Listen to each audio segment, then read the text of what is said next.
उत्तर प्रदेश के एक छोटे से कस्बे में एक साधारण सा परिवार रहता था। रामस्वरूप जी की मृत्यु के बाद उनकी पत्नी सरला देवी अकेली रह गई थीं।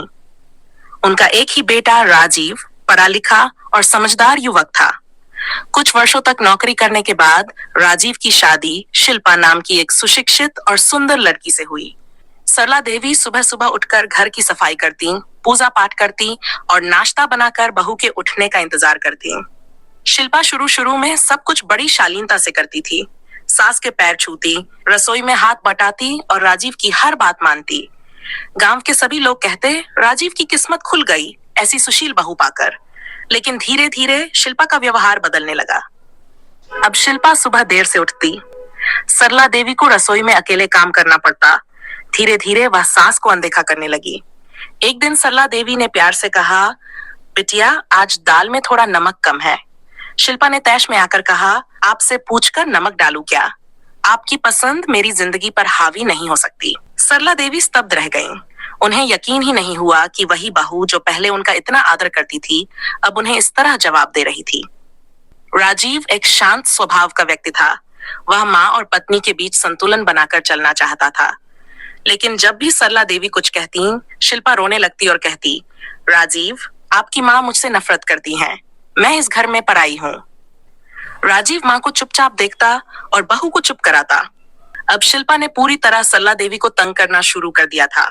कभी खाना समय पर नहीं देती, कभी ताना मारती, कभी दोस्तों के सामने उन्हें नीचा दिखाती। एक दिन शिल्पा ने घर में अपनी सहेली के सामने कहा, मेरी सास को कुछ काम तो है नहीं, बस मेरी जिंदगी में दखल देती हैं। सरला देवी का दिल टूट गया। उन्होंने खुद को कमरे में बंद कर लिया। उनकी आंखें भर आई थीं। वे सोचने लगी, क्या मैंने बेटे को बड़ा करके यही दिन देखने के लिए पाला था?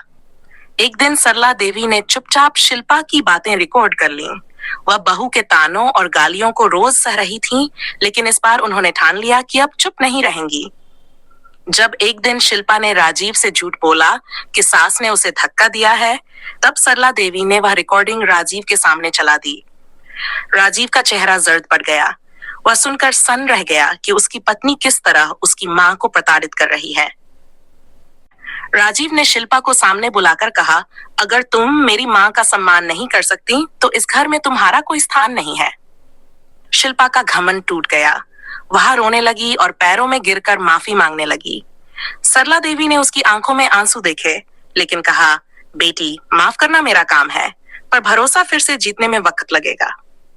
कुछ दिनों तक शिल्पा मायके चली गई। इस दौरान उसने अपने व्यवहार पर गहराई से सोचा। धीरे धीरे उसे अपनी गलती का एहसास हुआ।